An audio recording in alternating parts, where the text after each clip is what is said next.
Hey guys, welcome back to my channel. I am going to sketch on what I'm doing with a pencil. It's usually the safest thing to do if you are not familiar with drawing geckos or lizards. This is going to be like some kind of strange, weird cross lizard gecko type of situation. Not realistic, and I'm going to dot it. It's been a while since we've done something dotted together, so I thought we would do that. So you can't really see what I'm doing. Check out my fancy mint green gloves. I'm actually was trying to save my nail polish from getting ruined by painting, but I ended up taking my nail polish off and getting rid of the acrylic nails that I did. So you will see how short and stubby and gross my nails look soon, and I can't stand it like that. But you guys were more important, so yeah. So you can see it a little better now that I'm painting it black. I usually like to paint the background black that I'm going to be dotting because all those colors stand out so much on top of the black paint. So the base of my lizard or gecko is going to be black. I will be using gold today, spun gold. You guys might have missed it. I haven't used it in a while. I got hooked on the Mayan gold for a little bit. I will go back to the Mayan gold, I'm sure, just depending on what I'm doing and how bright I want my gold to be. But I love spun gold, and I love the consistency of the brand of gold that I use. If your consistency isn't great for lining, you can definitely water it down a little bit with a drip or two of water in like a paint tray, and mix it up really good, and your paint will glide a bit smoother when you're doing any kind of fine lining. So I do little balls on the end of the hand and feet, and that just kind of helps me a little bit for the foot shape. Or hand shape. I'm sure somebody's going to correct me with my terminology. But yeah, it's his little toesies and his little fingies. So I do a little ball, and then I add the toes to it. And there you go. It just makes it a little bit easier for me. But you do it your way. And make sure you have enough room to show like a little curl in your tail. You can do your tail however you want. And now I'm using a dotting tool. You can use like the small end of a paintbrush to make these dots if you don't have a dotting tool. And I'll be using a toothpick a little bit later too. So I just add little beans to the end of their toes and fingers. And yeah, we can think of those as little suction cups, and they can stick to our rock. So now that I've let my black paint dry, I am using a white eraser. I stole it from my son's math kit that he got for school last year, and yeah, I just use white erasers because they don't end up leaving marks on my stones no matter what color they are. So if you can find a white eraser, it works real good. So now that I've got rid of my pencil marks, I am going to do some gold work. I'm going to find his eyeballs, and I usually do those where the face is the widest. So when it widens out there, put the eyeballs right there. One looks a little bit bigger than the other, but we're not going to worry about that because I'm actually going to put two little blue crystals on top of his eyeballs later on after I resin him. Now I'm using a toothpick, and I'm just going to kind of go make a little design around his eye. And this is up to you. You can do whatever gold design you want in here. Once I'm done doing my own gold design, I'm going to fill it in with colorful dots. So find his little nostrils, and I'm going to do like a little V shape down his nose, and it's going to turn into a diamond. And you don't have to dot this part. You can just use a fine paintbrush and do it that way. I do end up doing some lines with my paintbrush shortly, but I wanted to get some dots down the back of them. And I'm sorry guys if you can hear my air conditioner's running full blast right now. It is like disgusting hot over the last few days, and there was no way that I could do this without my air conditioner on in this room. So I'm sorry guys if that's distracting. I apologize. I hope everyone has been doing really well. Just putting little gold dots in where his toesies are and his fingies. Just be careful you don't go out the line. Try and make sure you can still see your black, the little black dot that we put there originally. And now I'm just going to go down his arms and legs, kind of down like the center of them, I guess you could say. And all of this is optional. You do whatever you want. It's totally up to you. And it'll look cool. Like I kind of want to do a big wooden one and like hang it up out on my back porch. And we're hoping to buy a house. We were aiming for September. We've been saving and we've been trying really, really hard, and it'll be our first home ever, both of us. And it's like super exciting. So if I do get a home, there might be a cute little dotted gecko in the back patio area. We shall see. So I did get my fine lining paintbrush out, and I'm doing just some little, like, I guess you could say like a V shape down either side of the spine.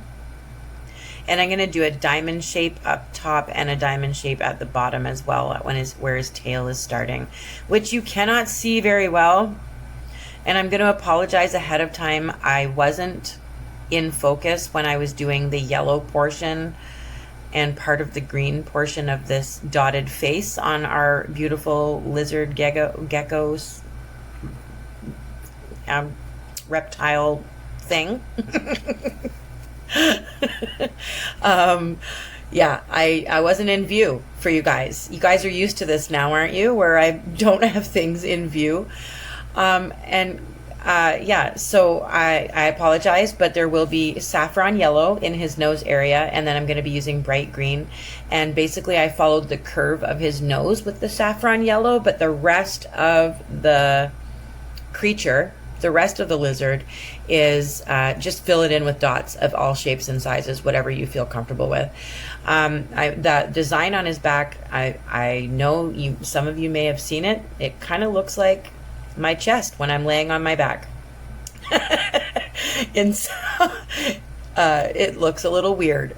So once we fill it in with dots, I'm hoping that I don't see that anymore. So I apologize. So I am currently using saffron yellow, and I'm filling in the front of his face with it, and you guys can't see it. And it's not because I'm a moron. It's because I want to surprise you with it. That's what I'm going to do. I'm going to just surprise you with it. Now I'm adding bright green, which you also can't see until I get a little bit further up towards his neck, but I will move it. You guys will be able to see the whole thing very soon. And I always have to apologize for something on my videos, so I may as well apologize for that. So you can start seeing that bright green coming up. There you go, bright green. And I am using a dotting tool. You don't have to use a dotting tool if you don't have one. Just use a toothpick or the end of a pen that doesn't work anymore. There's no ink in it. Look around your house. There's lots of things that you have that you can do dotting with. I use toothpicks. I use the end of my toothbrushes, my paintbrushes. You can use the end of pens. You can use pen lids. You can use the ends of markers. You can use the ends of knitting needles or cross-stitch needles, or whatever you have handy, you can start creating with, because that's how I did it. So yeah, then I found these dotting tools for super cheap on Amazon. They were like not even $10, I don't think, maybe a little bit more than $10. But yeah, they last forever. You don't wash them off with acetone or anything like that. You can literally wash them off with water and soap. And if the ends come out, you can glue them back in using crazy glue or whatever kind of glue you have floating around the house. So they last forever. Mine are covered in paint. They don't look pretty, but they work just fine, and I don't have to replace them. So they last forever. as long as you aren't soaking them in something harsh to try and get all the paint off them, you don't need to do that. I just literally sit with a towel on my lap that I use as a paint towel, and I wipe it. Each color, each time I wipe it off, it's just on the towel, and then I put it away. It still works just fine. So I did use some teal after the green, and I'm kind of mingling in the dots so that they kind of move along. And there's my notifications. You guys, I'm not good at this. I'm sorry again. Jeez. So I used True Blue after the teal, and now I'm using Violet Pansy, a purple shade. And I just mingle in the colors so the gradient changes from one color to the next more smoothly. You don't see like a line, a sharp line between the color changes. So you can just mingle in a couple of teal dots into the green, mingling the True Blue, mingle that into the teal, mingle the purple into the blue, mingle, mingle, mingle. That word is annoying now. I'm sorry for that.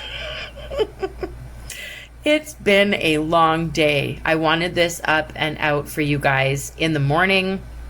Things did not work out that way, and life just gets in the way sometimes. So I'm sorry for that. I have to stop apologizing, darn it. So now I'm using the purple. I'm going to be adding the purple up on his hands and everything up there as well, because it's going to trail off of the blue just like we're doing right now. Whoa, whoa, that was not an earthquake. Now I'm using magenta, and I'm going to turn that magenta into orange down his legs, but his arms will have purple on them. So you'll see that shortly. And I'm mixing in my magenta with the purple, so there's not like a sharp line there between those two colors. And this is how I do it all the time. If you ever see like color changing dots on any of my stuff on Pinterest or Facebook or Etsy or Instagram, anywhere, you see that, this is what I'm doing. I just kind of mingle in the dots and mix them in a little bit when I first change the color. And yeah, it seems to work well. The colors flow well together. So I'm going to be doing some magenta fingers because we're doing the same flow of color that we're doing down the back. So the blue is attached to the purple is attached to the magenta. And you can see his nose there where I did follow the shape of his face for the yellow part, just to kind of accent the shape of his nose. You don't have to do it that way. You can literally just fill it in with yellow dots, just like I've done the rest of the body. But I wanted to just kind of make that part of his face stand out a bit more. So I wish that I would have been able to see that on video and explain it to you. But you can see what I've done. Just kind of went along the shape of his face there in that first section. So now I'm adding pure pumpkin and mingled that in with the magenta on his ankles there. And I'm going to turn that pumpkin into saffron yellow. We're going to do some magic. And then I'm going to turn the saffron yellow into lime green, and then back to bright green again, just like the color we used up near his eyes. So basically you can choose whatever colors you want. Choose whatever rainbow you want. You can do it all in like natural green and yellow colors, or you can do whatever you want. You get to be creative with this as much as you want. So there's no rules here. You don't have to do all your dots perfect.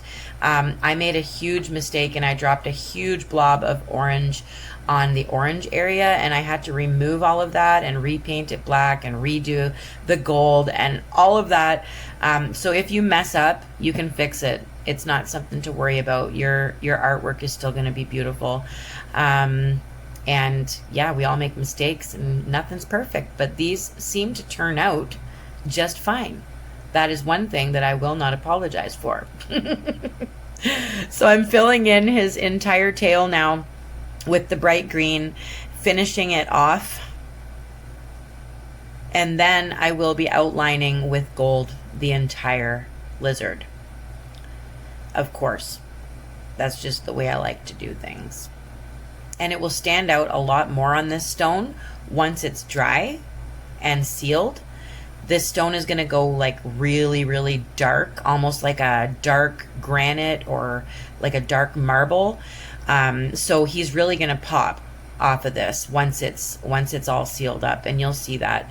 And when I resin, I let it cure for about 9 hours, and then I'm going to add my crystals on the eyes, and the resin will suck in the crystal and it'll stay there permanently, hopefully.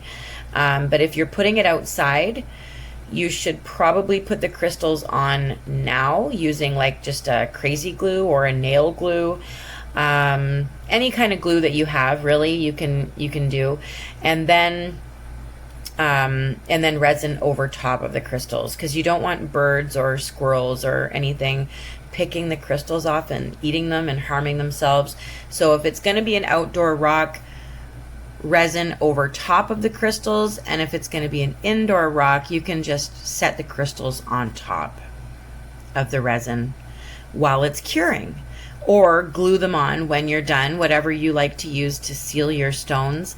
Just glue on the eyes afterwards, or you can put like you can paint your own design of eye and just not have crystals at all. That's totally up to you. You do not have to do what I'm doing. I'm just here to inspire you. So now that I have outlined it all in gold, I am also going to finish it off and clean it up with some black, which you won't be able to see very well because my stone is going to go pretty dark, but it just kind of looks like it cleans it up a little bit when you outline it in black. You can also do shading so that it looks like he's actually sitting there, but I didn't have time to do that with you guys. So it's also a dark rock and it's hard to see the shading. But here we go. I'm gonna surprise you. It was raining outside, so ignore the water droplets that are on the stone. I wanted to try and get a nice good view of it for you guys, and so that you can see how beautiful and bright he turned out, and his beautiful eyes. Look at those eyes.